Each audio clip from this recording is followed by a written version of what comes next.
Hello, everyone. My name is Gary Gomes.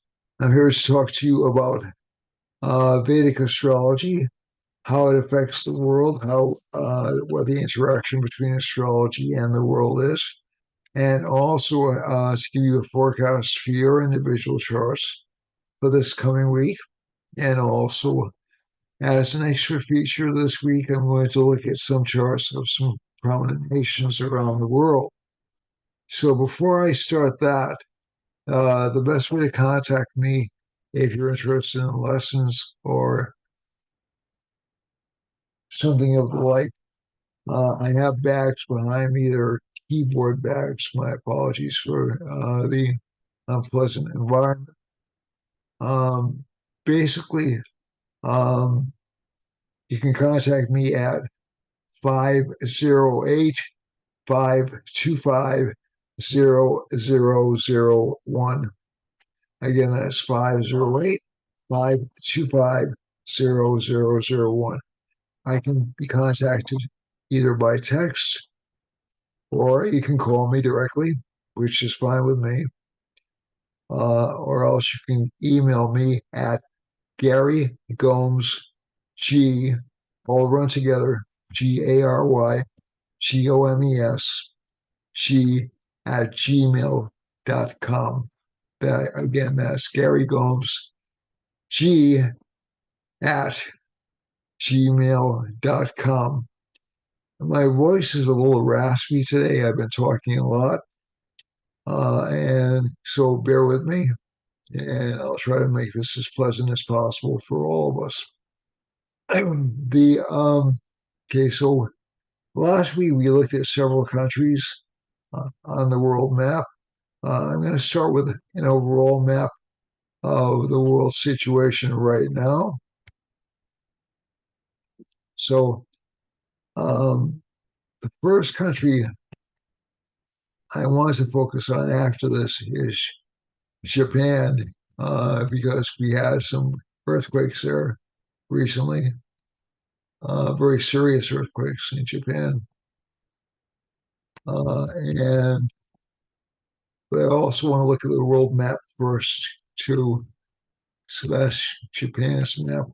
Well, let's swap it and make it current. And let's see now. This is a Turkish map. I don't want that.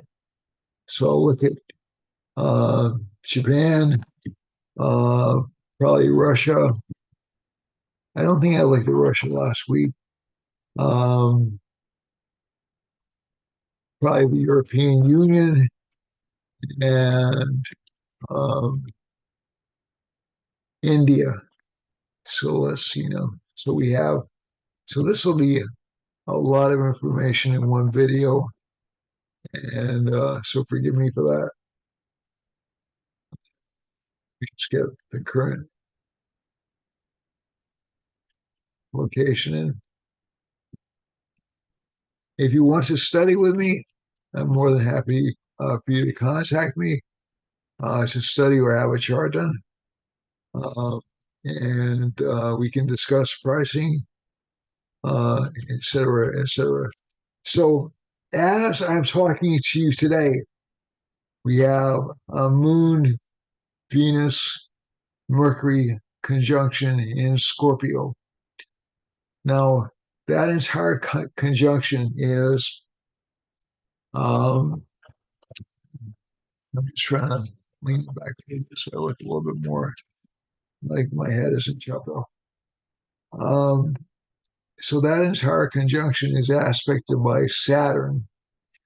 And so Saturn is aspecting Jupiter, and it's also aspecting Venus, Moon, Mercury. And so it's essentially influencing virtually every sign or planet in the chart.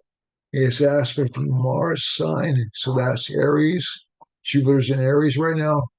It's aspecting Mars, other sign, Scorpio. It's aspecting Venus and the Moon.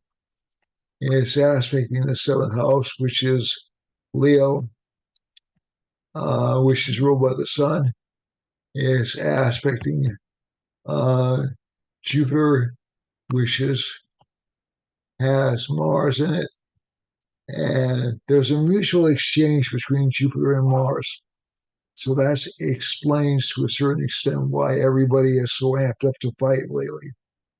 Um, it's interesting because uh, Mars is still in Mula Nakshatra, which is a dangerous nakshatra. It'll be out of there in about, I would say, within a week. But it's still kind of a dangerous time for setting off conflicts, and also for people just really not being willing to talk, but more willing to fight or argue. The Saturn aspect on Jupiter uh, tends to indicate that people aren't being too smart. Right now, Saturn's aspect on Venus, Mercury, and Moon puts us into kind of a depressed or down situation right now. A lot of people are feeling a little bit down. Not everybody, it depends on your individual chart, but feeling restricted or a little bit tied down. And this also tends to um, hurt economies. Um, a lot of economies around the world are stumbling or kind of struggling a little bit right now. That's due in part to K2's influence on Virgo. I have heard a few astrologers, I won't say a lot, a few astrologers say that Rahu in Pisces tends to disrupt um, or cause catastrophes. Um, I think essentially Rahu in Pisces generates K2 in Virgo, which is essentially the same thing. If you go down to the Navamsha chart, the Navamsha is what's called a 1/9 division of the the base chart. Rahu and Ketu are in their same signs. Venus is also in the same sign as it is in the birth chart or in the chart for today, and Jupiter's exalted. Now, you normally think, well, Jupiter's exalted, that'll be good. Actually, from my experience with Jupiter being in its exaltation sign, it further enhances nationalism because this tends to be, and conservatism because this tends to be a rather stable planet, a planet built around traditional values. I think one of the things we're seeing is because of this transition, we're seeing some academics come under fire. We saw what happened uh, to the two university presidents, but it's also causing in the United States. So I'm going to get back to the world in general, but in the United States, it's causing some disgrace to um, high-level educational institutions, and it's also causing what I would say is a rather misguided conversation around um, diversity, equity, and inclusion. Um, I'm not necessarily um, a big fan of the diversity, equity, and inclusion marathon that's going around right now, but I also think that um, that what's happening is that it's being turned into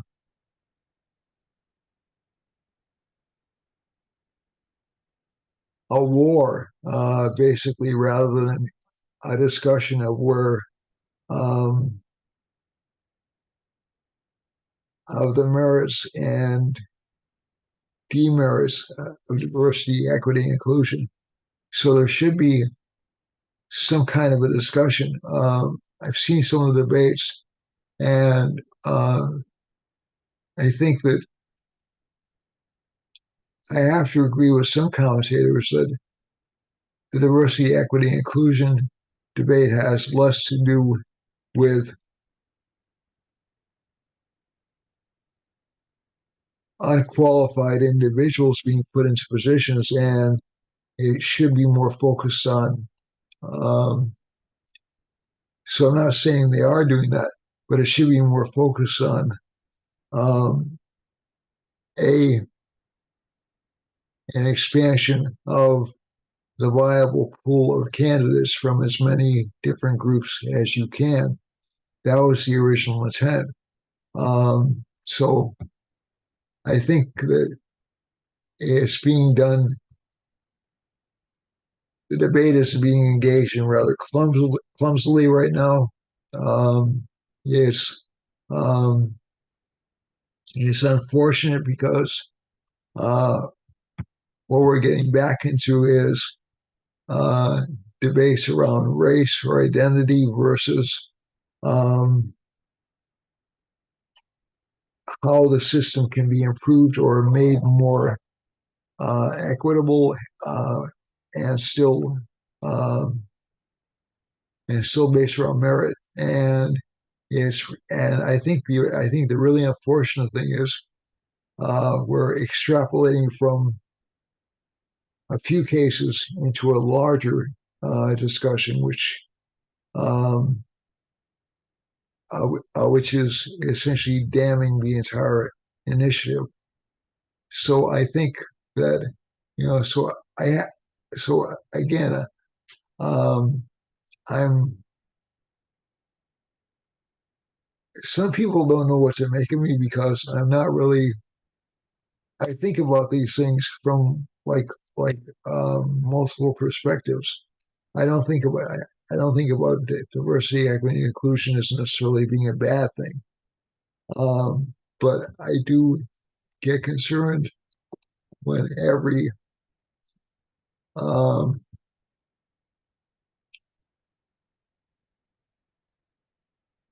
when people use it as a block towards increasing diversity, equity, inclusion. And I do get upset when every effort to remove um, a person who's engaged in unethical practices uh, or not unethical, um, but questionable practices suddenly turns into an issue about into a discussion about race. I think that's really difficult. And I'm aware I'm treading on thin ice in this discussion, by the way. Okay, so uh, that's why I'm trying to parse it really, really carefully. So I'm thinking what we're going to see around the world is more discussions of this type occurring. And as always, the people who are setting up um, the patterns um, for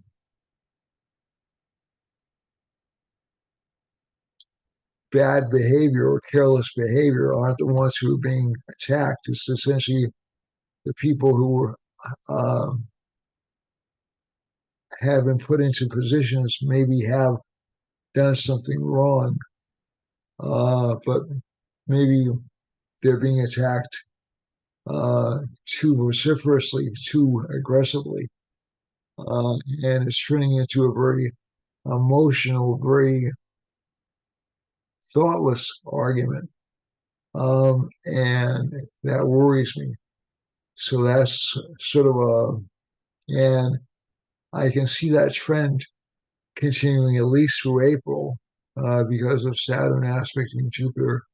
But essentially, the fever pitch being here right now because of Saturn aspecting Venus, Mercury, and the Moon, and also the willingness to fight or take offense hitting kind of a peak right now because of the Sun and Jupiter and Mars interacting. And I think we're also seeing this in regards to what's happening in the Middle East. We're seeing it in regards to what's happening in Ukraine. We're seeing it in regards to what's happening politically. So we're seeing a lot of what I would call over the top rhetoric being espoused on both sides politically right now. And there are certainly people out there that I think aren't operating in the best interest of their country or uh, their institution. But those aren't the people who are being really forced to task. It's essentially um, this proxy fight that's going on. So I find that fascinating. Um, and so this will continue for at least um, the Saturn, Jupiter, and the Rahu um, shakeup of institutional might, which I think is actually long overdue. To be honest with you, uh, I think that's going to continue for at least another 2 months because of Mars being in this sign, and maybe longer because of Jupiter being stuck in Aries. So Mars will actually get stronger and will be aspecting Jupiter uh, in about 2 months' time. So this is a fascinating development. So I wouldn't be very surprised to see um, a lot more protests between now and roughly April, maybe even turning violent. And I hope that doesn't happen. But again, this is something that's happening around the world. In terms of earthquakes, in terms of potential um, disaster happening, we have K2 in Virgo. That's kind of a difficult placement, especially when it's in Chitra, which will affect buildings. So let's see how K2 is going to be in Chitra for at least another few months. And Rahu is going to be in Revati, which is again, so that's why we're seeing the danger of tsunamis in both Hawaii and in Japan. And let's see now. In terms of the economy, I think the economy is not going to improve. Or let's put it this way: the economy isn't in horrible shape. It's it's chugging along. Prices are still high, but gas prices are going down. But there's also a danger of more military disruption in the Gulf of Arabia, and that's for the Rahu being in Pisces. That's pirates, okay? And I think you'll see trade start to choke again a bit all over the world. And I don't think there's going to be anything that can be done about it. As far as war goes, again, end of April is the closest I see any conflict ending. I hope I'm wrong about that. I hope things actually do change before that. Politics are going to be nasty, really, really nasty over the next 4 months. The Supreme Court issue about Trump appearing on the ballots or Biden appearing on the ballots. I think um, I'm tending to think the Supreme Court will um, rule against anybody being taken off the ballots without a conviction. That's just my feeling. Um, I'm not necessarily saying it's right or wrong. I'm just saying that's what I'm seeing. Um, I, I, I don't see them with Saturn aspecting Jupiter. I don't see them essentially taking a position which will uh, cause them to go out on a limb. Now again, Saturn aspecting Jupiter is stupid. They may do that, but I'm thinking they won't. So let's go back to Japan. So that's what we're seeing for the next few months.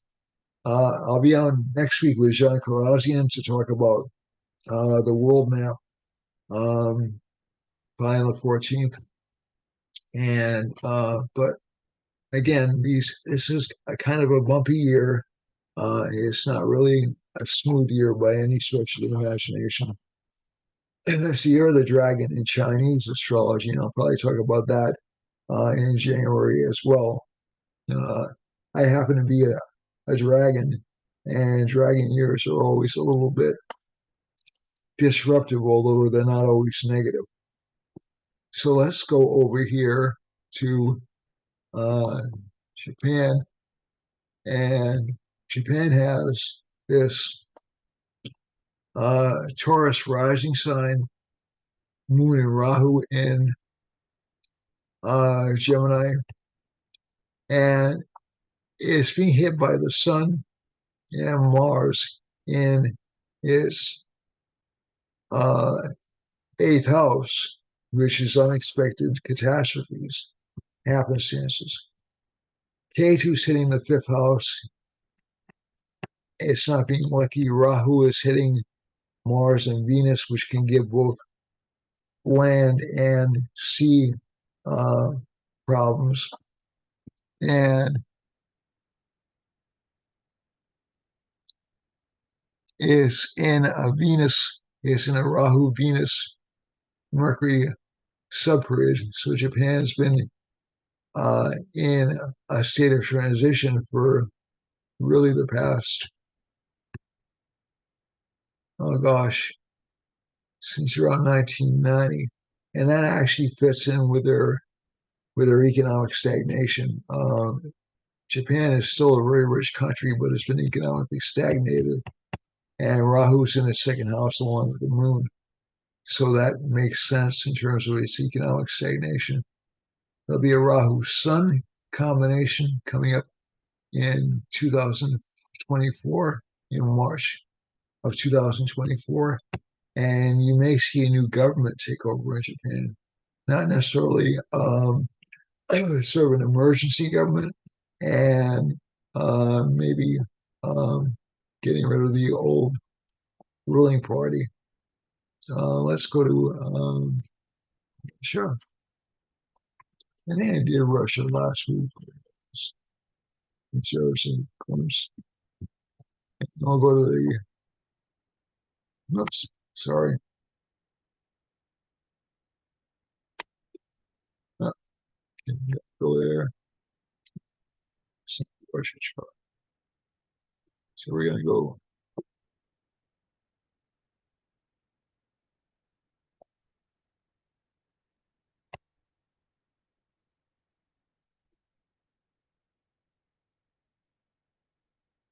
Okay, so this is the New Republic. This looks familiar. Oh yeah, I looked at this last week. So let's get out of this. Um, let's go to India.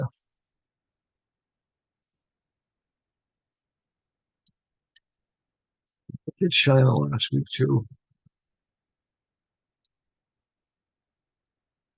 Okay, so India is in a moon Mahadasha, at least as far as I can tell. And the moon is well placed in Cancer. It is going through a transformation. The moon in India's chart uh, is in the third house. There's a Saturn transit to Aquarius, which puts it in an Ashtami Shani position, which essentially is a disruption or a reconsideration or reprioritization of values, and is in a Venus subperiod.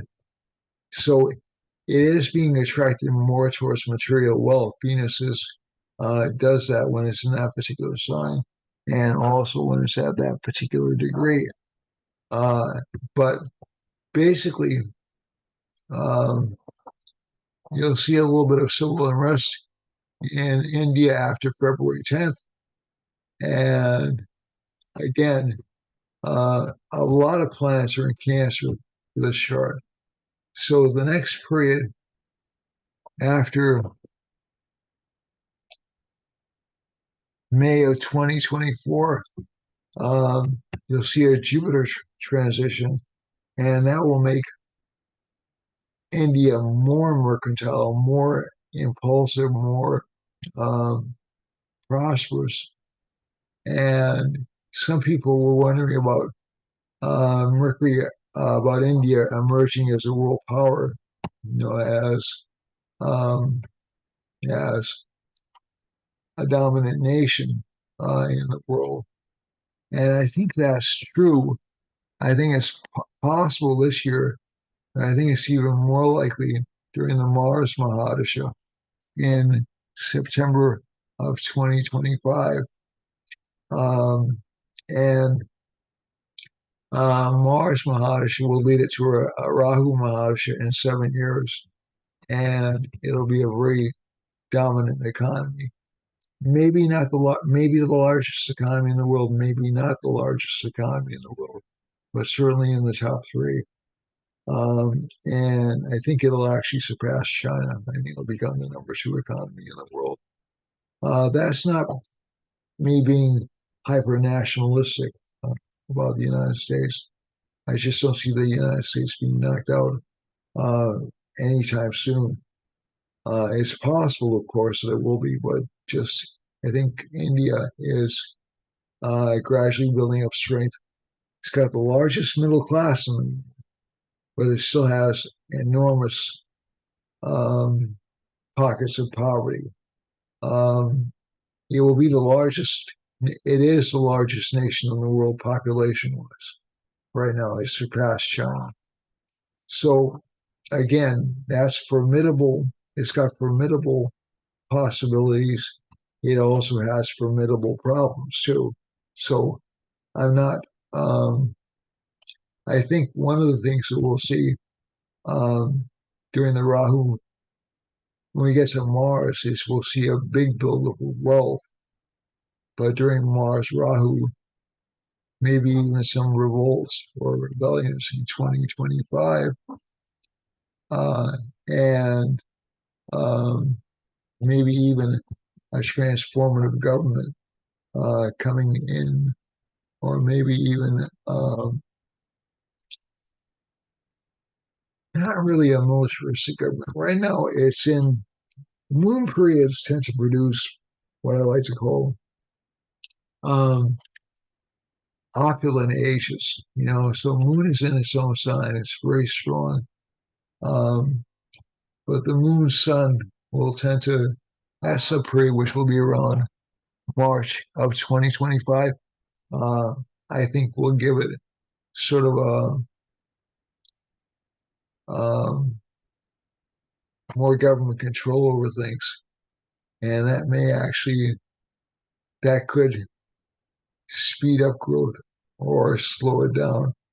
The Mars period. Oh, by the way, one person did ask me to give the times I'm using for births of countries. For India, I'm using August 15th, 1947, one past midnight at in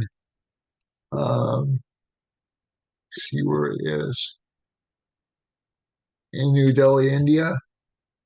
For Japan, so India, some possible conflicts in India though, especially when the Mars subperiod starts.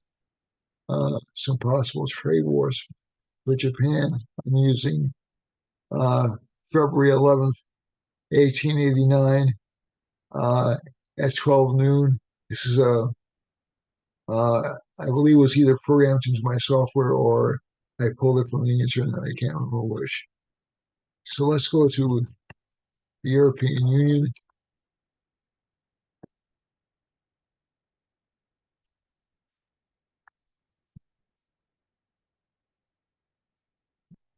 And I've never been a big fan of this chart, to be honest.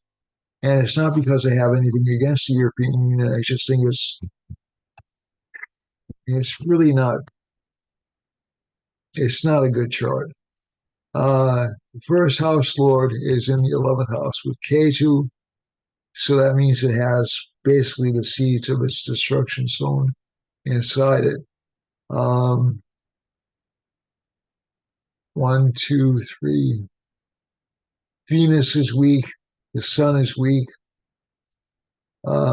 So the sun is weak. It's not good for economic survival. Uh, it's relied on most of its funding from Germany, from what I recall. And it's too impulsive. And it's a little power hungry, the Mars Rahu conjunction. Whenever I see that, I see people who are a little bit power hungry. They want to control things. And right now it's in a Rahu major planetary period. So that desire for control uh, is strong, but it's being thwarted by this. It looks like a Mercury subperiod. Oh, by the way, the chart is November 1st, 1993, 1 minute past midnight. And Rahu is in the fifth house. It'll cause some political violence, some violence because of immigration, because Mercury's the 12th house uh, Lord, and it gives us some problems with international relations. I don't think we're going to see it really threatened with dissolution for about another 4 to 5 years, but some members are already leaving, and I don't think this is going to be a really good year, especially after for um, for the European Union. And 2025 will be worse, uh, especially in the middle of 2025. Um, and I'm not seeing a good Mahadasha in sight, to be honest with you, or a good subgrade in sight. It looks pretty bleak, really, until around 2032. And I I wouldn't be surprised if we saw either an incredibly diminished European Union over the next few years, or even a dissolution. Um, let's look at UK. Well, I didn't do last year on this week. UK chart is this is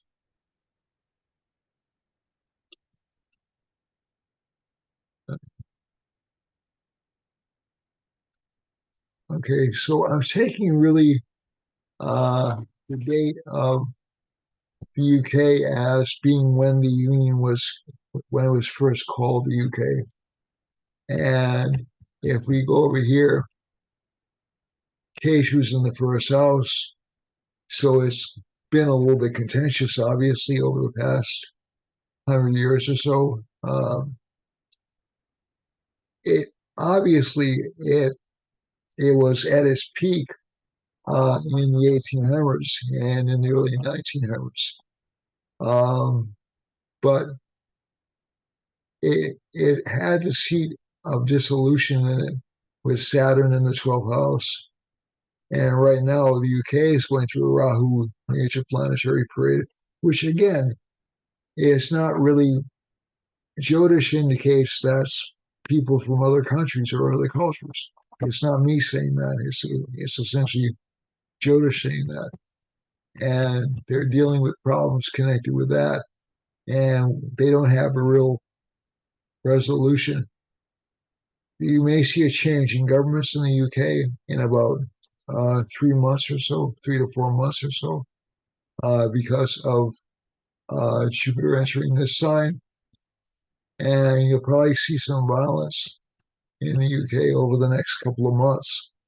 Um, a lot of it will be tied both in Europe, the United States, and throughout most of the rest of the world because of what's happening in Israel and between Israel and the Gaza and Hamas, okay, and also what's happening in Iran. So again, I wouldn't be surprised to see UK have comparatively difficult period of time up until around 2030, and then it'll kind of pull itself out of that, um, and it'll actually gain economic strength.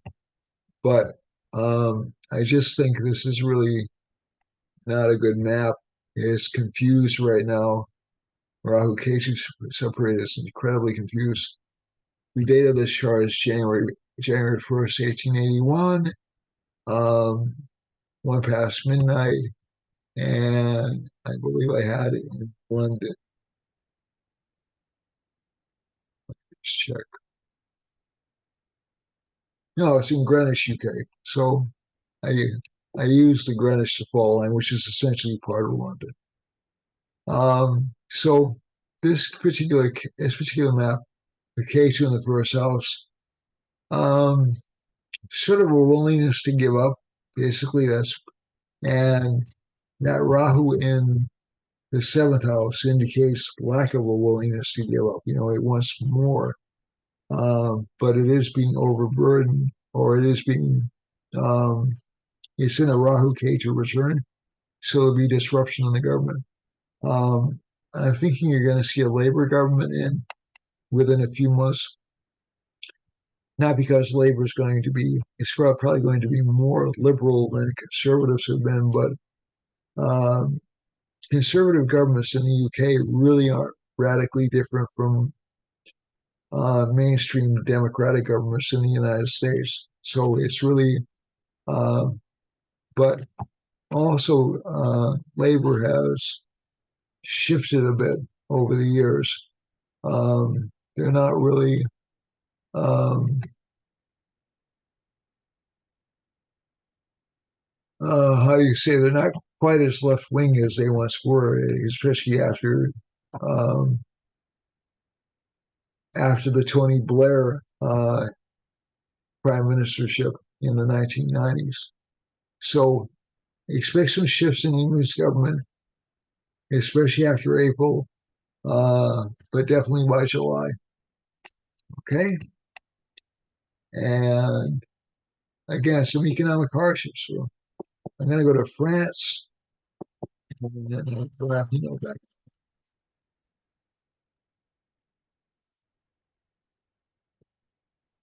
I'll see if I have Brazil in here too.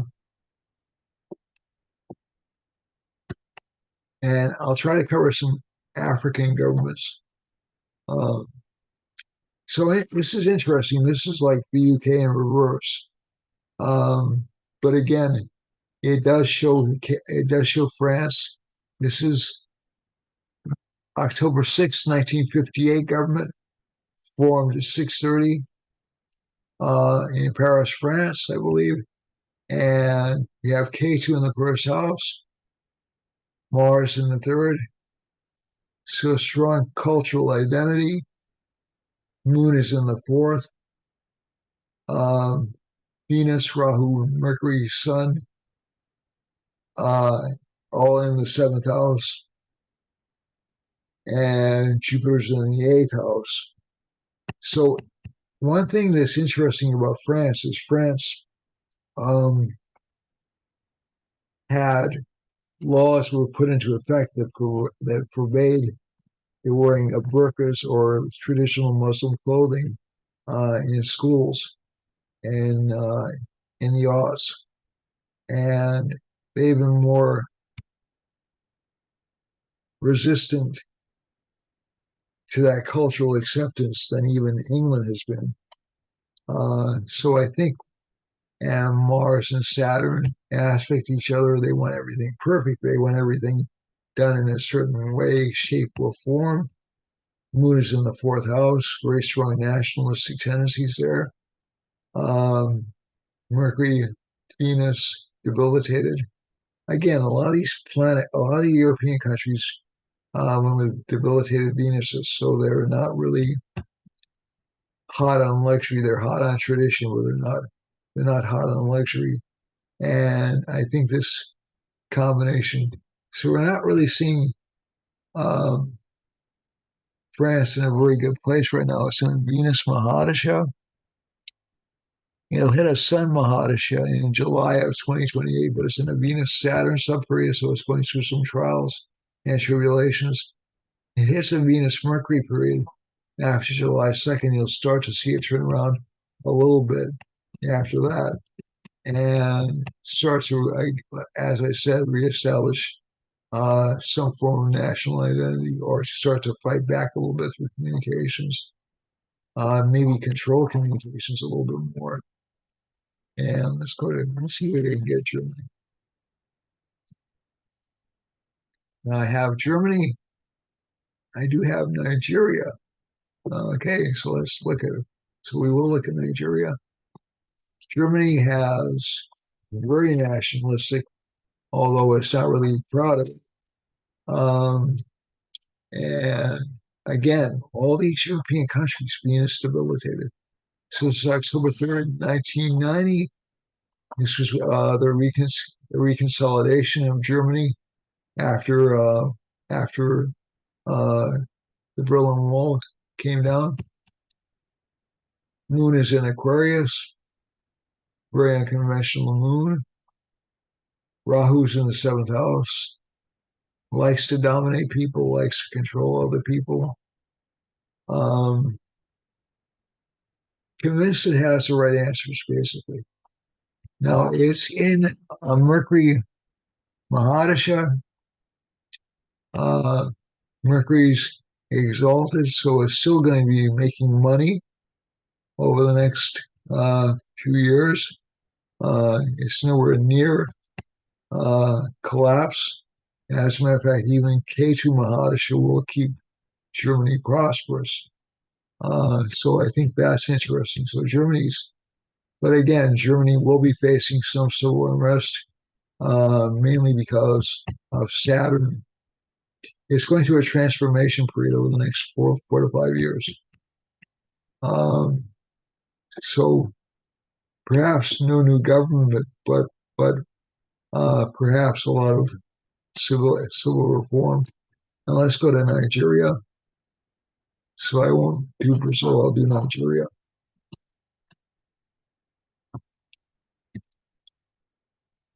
And finally, then I'll get to your chart. So this is January 5th, January 15th, 1966, 2 a.m. in Lagos, Nigeria. Right.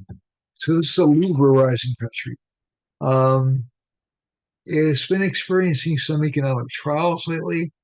It has K2 in the second house, surge in population, surge in economic activity,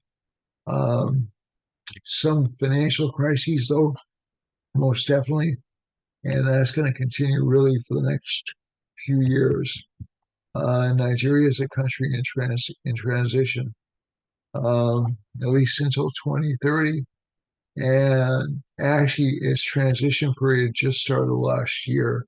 So that's consistent with the reports we've been getting out of Nigeria. It's gradually changing its society. I'm not worried about, but I am worried about a lot of theft and a lot of disease down there. I am worried about a lot of violence down there because of K2 in the second house and maybe even attempts to overthrow the government. So that is something we should keep our eye on and keep our heads focused on because Nigeria is a big economy in South America and in Africa, excuse me. It's really an important country. All right, so let's go back to the chart. I'm just going to kind of whip through these, and I apologize for whipping through these. Major things to say about Aries is that we have more focus on luck, financial growth, and career, less focus on relationships, and less focus on family life. So almost all of Aries energy is focused on the 8th through the 12th houses in this chart, uh, and all the way to the first. So there's a lot of focus on career, a lot of focus on career growth. Still heavy expenditure patterns, still some problems with friends. Okay. But that's really what the direction of the chart is. For Taurus, Taurus has uh, a lot of focus on gain, a lot of focus on work, very materialistic period for it. Relationship life appears to be good, although there can be some depressive elements entering into that. And the Lord of the 7th house is in the 8th house. And that tends to give over expenditure on the part of husband or wife for this particular sign. But overall, not a bad chart for this. Gemini has a lot of planets focused around the 10th house, the 9th house, and the 7th house. So there's a strong desire to overcome obstacles, rematch ourselves with relationship partners, and make money, reclaim our position in the world. And that will be successful over the next 3 months. It will be slow but successful. For Cancer, Cancer has Moon in the 5th house, along with Venus and Mercury. So this is good for romantic liaisons, love affairs, indulging oneself. Saturn, the Lord of the 7th house, is in the 8th house, not necessarily good for long-term relationships. Rahu's in the 9th, and Mars is aspecting Rahu in this chart, and Sun is with Mars, so that indicates overcoming enemies and obstacles. Jupiter's in the 10th house, good for career life. For Leo, Leo has Sun in the 5th house, so that indicates luck, increased luck for this particular sign. Venus, Moon, and Mercury are in the 4th house, so some increased feeling of entitlement at home, some laziness maybe at the home front.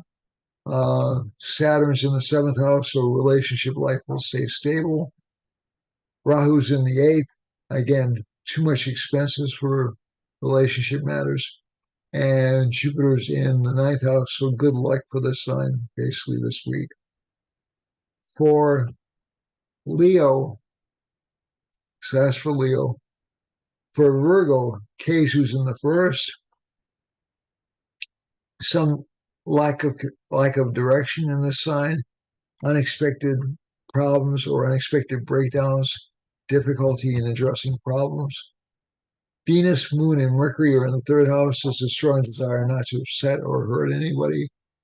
Mars is in the 4th house. This can indicate relationship partners will be a little bit mean or difficult to deal with over the next few months. Saturn's in the 6th. Some problems with household repairs, and some problems with health. Rahu's in the 7th. There's certainly a desire to get out of relationships or out of businesses for this in this chart. That'll pass, but it won't pass for about a year. Jupiter's in the 8th house, and that indicates unexpected earnings coming from unexpected sources. For Libra, Libra has Jupiter in the 7th house. This opens up new partnerships, new relationship opportunities for this particular sign. Venus, Moon, and Mercury are aspected by Saturn, so there's less of a likelihood this sign will stay fairly disciplined. Sexual energy builds up in the sign a little bit because Venus is in the sign ruled by Mars.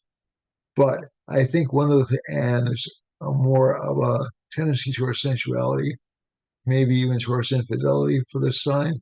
But I think the Saturn aspect will stop that. Mars is in the 3rd house along with the Sun.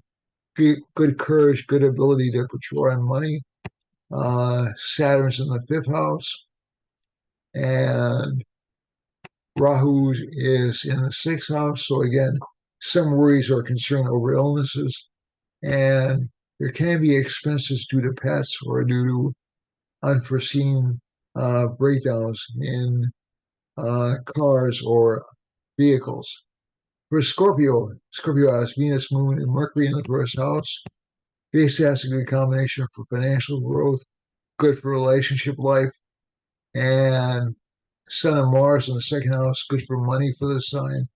Saturn's in the fourth. This sign will be a little bit constrained or not quite as generous as it normally is.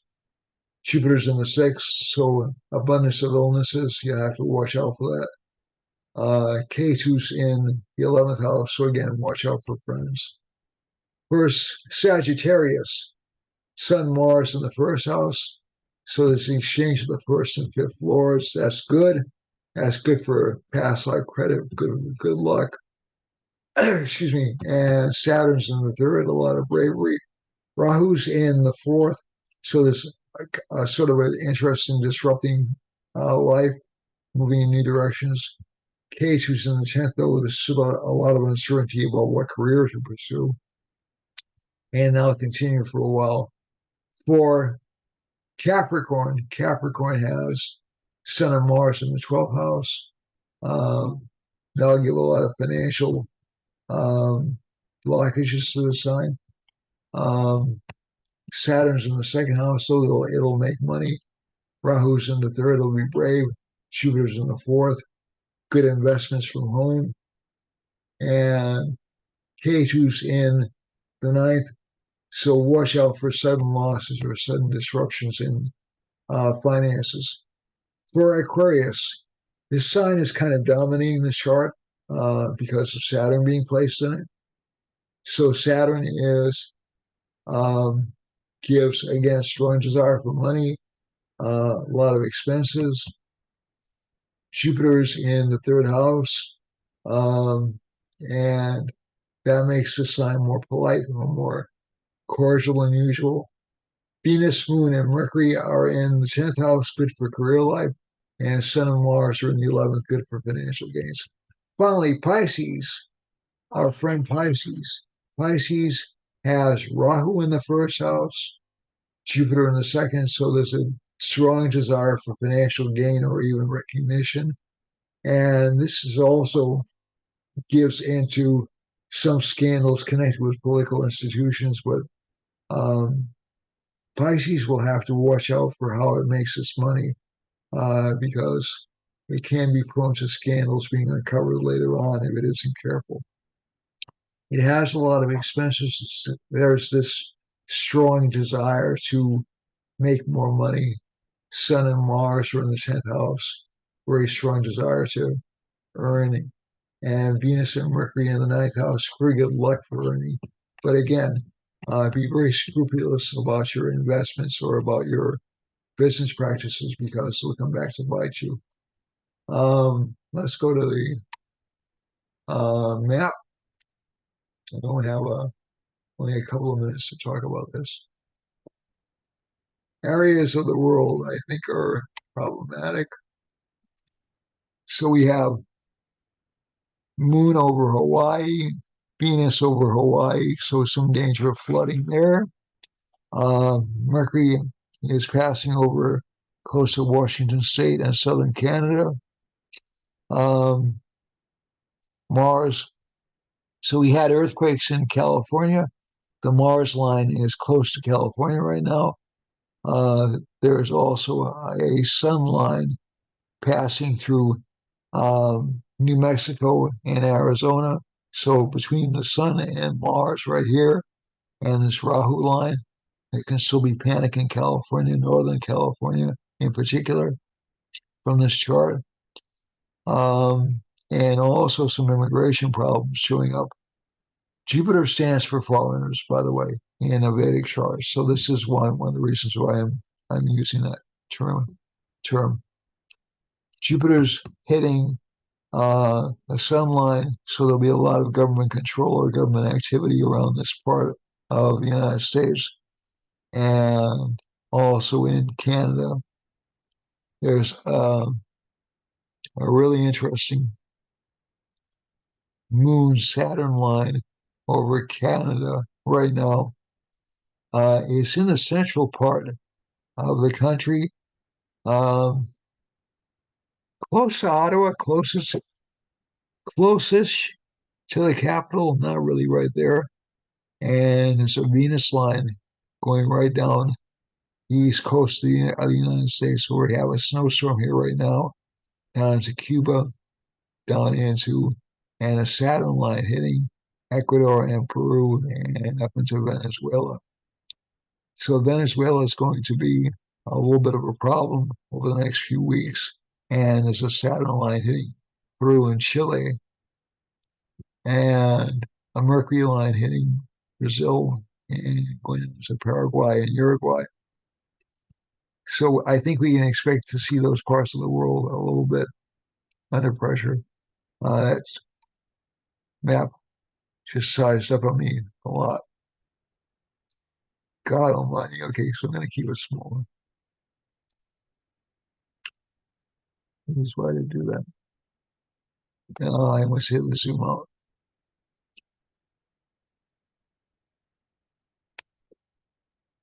All right, so let's go back to this. All right, other parts.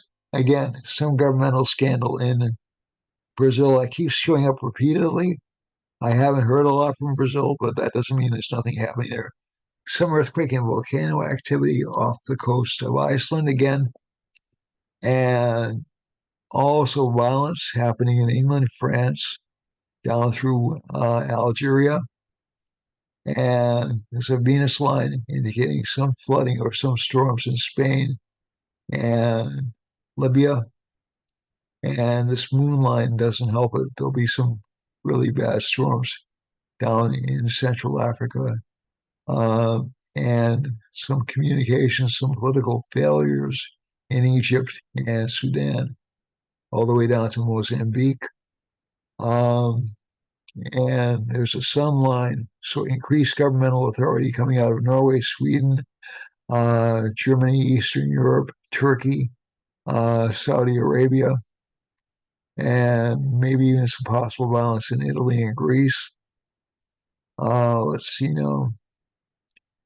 And finally, I have to move this out of the way so I can see we have a Rahu line going over Iran, so some panic in Iran and the United Arab Emirates. There's a Jupiter line passing over Pakistan and Afghanistan and into Western India. Jupiter lines are normally good, but now when Jupiter is aspected by Saturn. So essentially, what we have here is some repressive government activities happening. And we have a Saturn line going through China, Thailand, Cambodia, uh, Malay, and down to Indonesia. So again, some repressive government strategies happening down there. Um, there's a Venus line, so some flooding in Vietnam and Indonesia as well. And we have a Mercury line. We'll be hearing a lot about China and the Philippines and Western Australia. And finally, as we go over here, we have Mars and Sun hitting over Australia. Australia has started new mask mandates. Rahu indicates they won't be, there'll be some civil disobedience because of that. And Sun and Jupiter, some governmental crackdowns. And the last line I'm looking at here is essentially a Venus line passing up from New Zealand. So some danger of flooding there. So that's it for this week. Please subscribe, like, and share with your friends, comment. And I love you all. And I'll see you next week. God bless you all. Take care of one another. Be well and be safe. Thank you very much for watching. I appreciate each and every one of you. Thank you so much, folks. I love you all. So take care of yourselves. Again, problems or opportunities. Bye.